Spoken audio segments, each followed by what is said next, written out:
Bonjour et bienvenue, voici notre tour d'horizon économique, géopolitique, sanitaire et boursier. Et nous sommes le jeudi 30 avril. Et pour comprendre comment tourne cette planète finance, que l'on fait tourner en bourrique, c'est sur la bourse au quotidien. Et l'épisode du jour s'intitulera Le boom de Gilead. Une manipulation très très laide.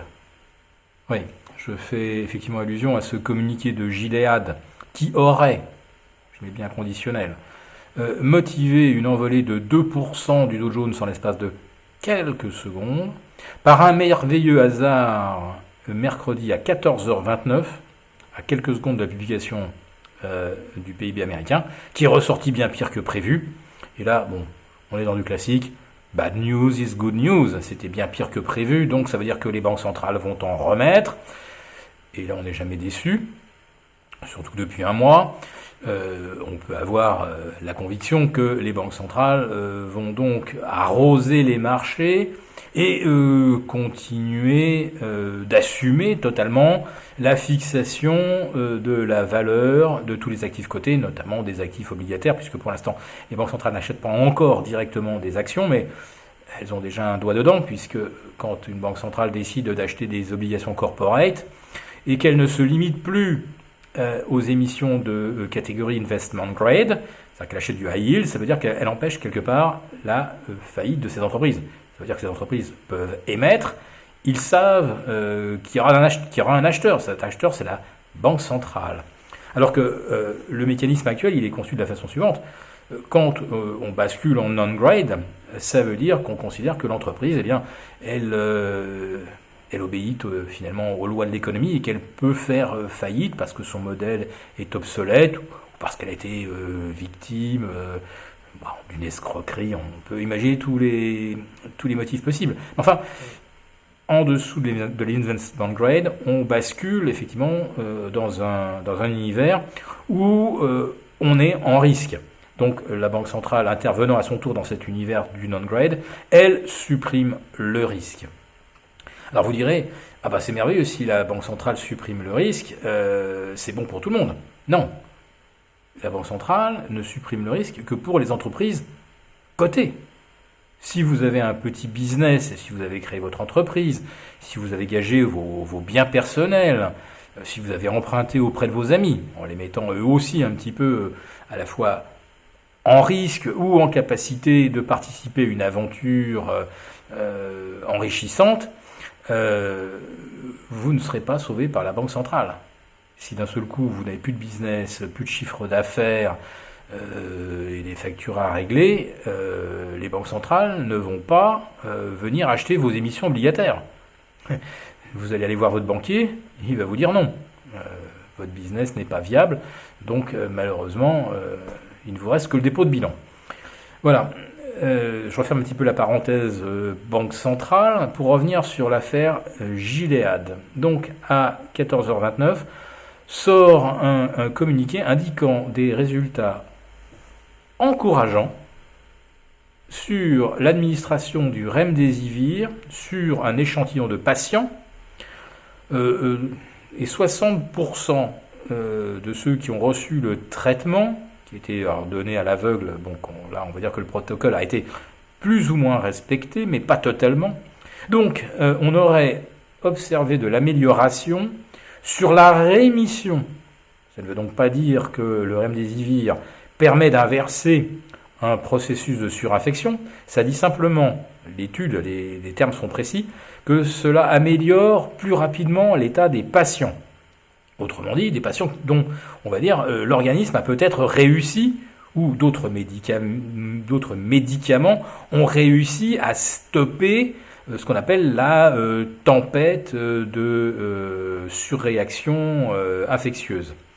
Donc, qu'est-ce que nous ont dit les journalistes lorsqu'ils ont vu cette dépêche?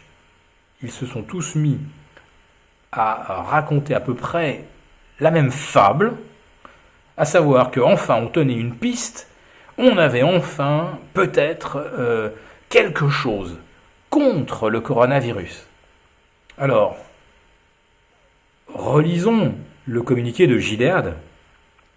Cela n'améliore l'état que de patients qui avaient déjà franchi le cap de l'infection virale. Autrement dit, très précisément, le remdesivir ne vous protège pas en amont d'une infection. C'est-à-dire que si vous êtes non porteur du virus, si vous prenez le remdesivir, ça ne va pas vous rendre plus résistant. Si vous développez les premiers symptômes, le remdesivir n'a strictement aucun effet sur la propagation virale. Quand vous entrez dans la phase de forte hausse de la température et que vous commencez à avoir les premières difficultés respiratoires, le remdesivir n'a toujours strictement aucun effet.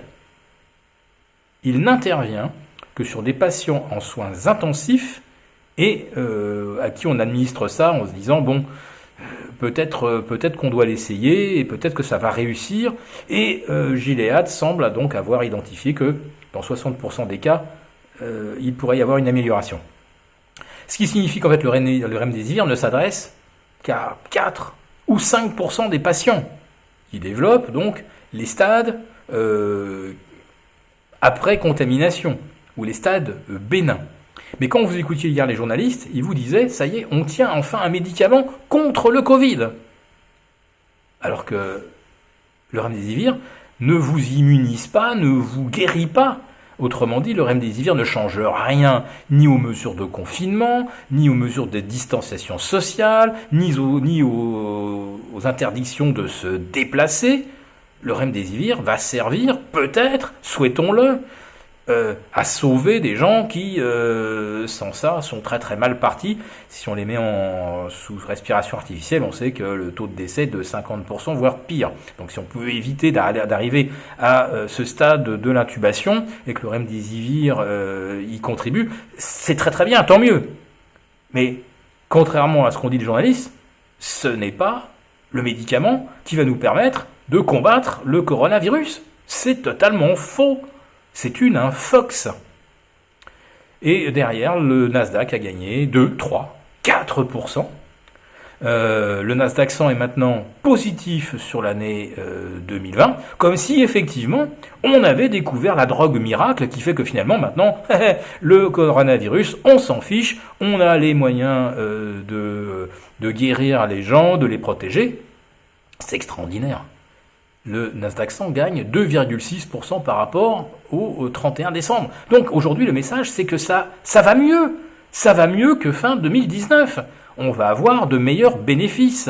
On va avoir plus d'emplois. On va avoir plus d'investissements. Et puis les rachats de titres vont se poursuivre à la cadence merveilleuse de 8 ou 900 milliards par an. On est dans le délire.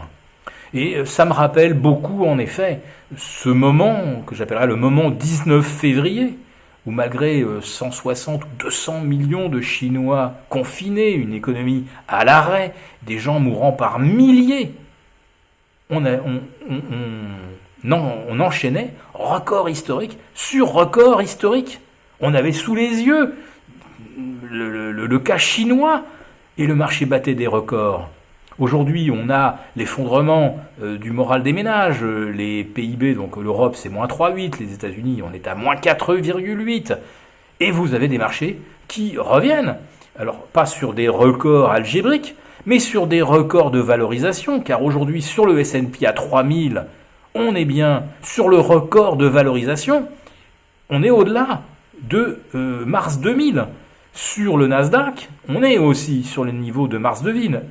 On est à 40 fois les bénéfices. C'est absolument hallucinant. On ne le doit évidemment qu'aux banques centrales. Et pour masquer cette manipulation des cours, hier, on a eu cette fameuse dépêche Gilead. C'est totalement bidon, naturellement. Donc ça doit nous alerter quand on manipule à ce point les marchés, quand on balance autant d'infox pour cacher sa manipulation, c'est qu'évidemment derrière il se prépare certainement du pas très joli. Voilà, donc allez, n'y pensons plus, c'est le week-end du 1er mai, vous avez 3 jours pour vous détendre, regarder des musées virtuels, regarder des vidéos qui vont vous procurer une vision peut-être un peu plus positive du monde.